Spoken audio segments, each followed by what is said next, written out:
장애인 문화복지신문 제264호 제10면 기사입니다. 양주시 장애인 기업 서포터 중소기업 벤처부 장관상 수상. 양주시 시장 이성호 가장애인 기업 육성 지원의 공로를 인정받아 중소기업 벤처부 장관 표창을 수상하는 영예를 안았다. 시는 18일 중소벤처기업부 주최로 장애인 기업 종합지원센터 서울센터에서 개최한 2020년 장애인 기업 서포터 시상식에서 우수한 장애인 기업 제품 구매 실적 등을 인정받아 중소기업 벤처부 장관 기관 표창을 수상했다. 중소기업 벤처부가 주최하고 장애인 기업 종합지원센터가 주관하는 장애인 기업 서포터는 장애인 기업 제품의 우수성을 알리고 경영 활동을 촉진시키는 등 장애인의 경제적 자립과 고용 창출에 기여하기 위해 지난 2008년부터 매년 시상하고 있다. 수상 기관은 양주시를 비롯해 울산 남구청, 근로복지공단, 한국우편사업진흥원 등 공공구매 유공 4개 기관으로 장애인 기업 제품 공공구매 구매 비율, 전년 대비 구매 비율 증가율, 공적기간, 기여도 등 다양한 항목을 종합적으로 평가해 선정했다. 시는 2019년 장애인 기업 제품 공공구매율 경기도 1위 달성을 비롯해 장애인 기업 제품 구매율을 높이기 위해 장애인 생산품 판매기업 리스트를 작성, 우선 구매를 지원했다.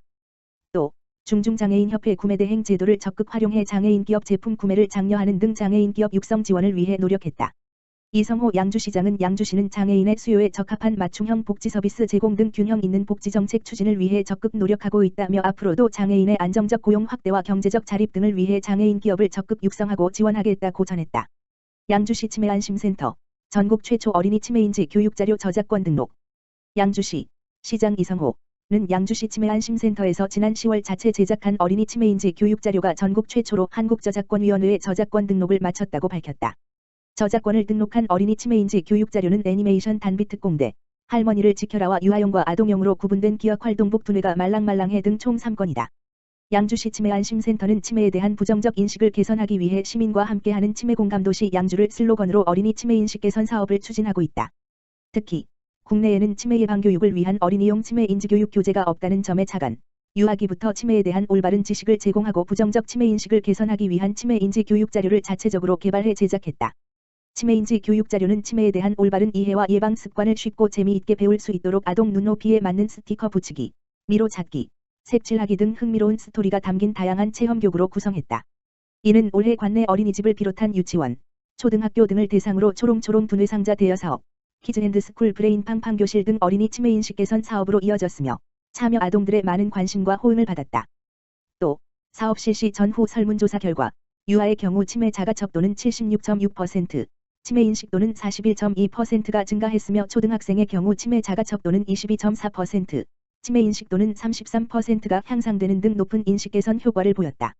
이성호 양주시장은 아동들의 올바른 치매 예방 습관을 조기에 형성하고 치매와 더불어 살아가는 치매 공감도시 조성을 위해 다양한 교육자료를 지속적으로 개발하겠다며 저작권을 등록한 치매인식 교육자료는 각종 아동교육시설에서 활용할 수 있도록 전국 지자체에 배포할 계획이라고 말했다. 양평군 경기도형 아동돌봄 공동체 강화행복임터 개관식 개최. 양평군 군수 정동균 은 지난 17일 강화면 정보화마을에서 경기도형 아동돌봄 공동체 사업의 일환인 강화행복임터 개관식을 개최했다. 경기도형 아동돌봄 공동체는 지역 주민들이 주체가 되어 공동체를 형성해 지역 공동체 자원의 활용을 통해 지역 마을 맞춤형 돌봄 서비스를 추진, 공동체가 함께 돌봄을 실천함으로 가족의 약화된 돌봄 기능 보완 및 지역 유대 관계 활성화를 목표로 하는 공모 사업으로 22개 시군, 41개 공동체가 응모해 강화행복임터가 20개 선정 공동체 중 하나에 그 이름을 올렸다. 지난 9월 23일 개소한 강화행복임터는 사업비 1억 원을 지원받아 강화 정보화마을을 아동 돌봄을 위한 공간으로 리모델링해 50여 명의 지역 아동들의 돌봄 공간으로 운영하고 있다. 박유경 강화행복임터 대표는 우리의 소중한 아동들을 돌보기 위해 힘든 여건 속에서도 뜻이 있는 사람들이 모여 공동체를 결성하여 마침내 개관식까지 왔다는 것이 감개무량하다며 앞으로도 아동들을 위해 강화행복임터 구성원들이 열심히 하겠다며 소감을 밝혔다. 양평군 코로나19 안심식당 지정 운영. 양평군에서는 코로나19 확산으로 외식 기피 현상이 심각해지고 있는 요즘 생활방역 수칙을 준수하는 음식점을 코로나19 안심식당으로 지정 운영하고 있다. 코로나19 안심식당은 공용 음식을 함께 떠먹는 행위 등 감염병에 취약한 우리나라 식사문화 개선에 대한 국민적 관심이 높아지고 안심하고 식사할 수 있는 외식 환경 마련이 더욱 중요해지고 있는 이때 이용자들이 위생적이고 감염에 안전한 환경에서 식사를 할 수 있도록 노력하는 음식점이다. 덜어먹기 가능한 도구 비치 제공 위생적 수저관리 종사자 마스크 착용하기 손소독제 비치 1일 주기적 환기 및 소독 실시를 준수하는 업소가 군 담당자가 현장 실사해 안심식당으로 지정한다.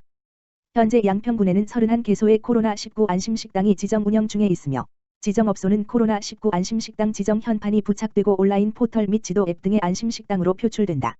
원은숙 보건소장은 코로나19 안심식당 지정으로 주민들이 안심하고 식사할 수 있는 외식 문화가 조성되길 바란다며 더불어 코로나19 확산에 따라 침체된 외식업계 활성화에 기여할 수 있길 바란다고 말했다. 안심식당 지정 신청 및 이용 등 자세한 사항은 양평군 보건소 지역번호 031-770-3831로 문의하면 된다. 양평군 코로나19 위기가구 긴급생계지원 기간 연장 및 지원 기준 대폭 완화. 코로나19의 장기화로 소득이 감소한 저소득 위기가구를 대상으로 한 위기가구 긴급생계지원 신청 기간이 11월 30일까지 연장됐다. 본 사업은 코로나19로 전년 대비 가구 소득이 감소한 저소득 가구, 기준 중위소득 75% 이하, 가 신청 대상으로 당초 전년 대비 소득 25% 이상 감소한 가구를 대상으로 구비서류 역시 엄격하게 적용했으나 계획 대비 신청률이 저조해 지급 기준과 구비서류를 대폭 완화, 코로나로 고통받는 저소득 가구 지원에 총력을 기울이고 있다. 신청 시 구비서류는 국세청 등 공적기관을 통해 발급받는 소득증빙서류 외에 추가로 통장 거래 내역서 또는 본인 소득감소 신고서를 소득증빙자료로 제출하는 경우에도 인정받을 수 있다. 신청자를 대상으로 소득재산 및 소득감소 여부, 기존 복지제도 및 타 코로나19 피해 지원 프로그램 중복 여부 등을 조사한 후 11월부터 12월까지 4인 이상 가구 100만 원, 3인 80만 원, 2인 60만 원, 1인 40만 원을 계좌 입금으로 1회 지급한다. 방문 신청은 평일 9시부터 18시까지 관할 읍면사무소에서 가능하다. 기타 자세한 사항은 129 보건복지상담센터 또는 읍면사무소로 문의하면 된다.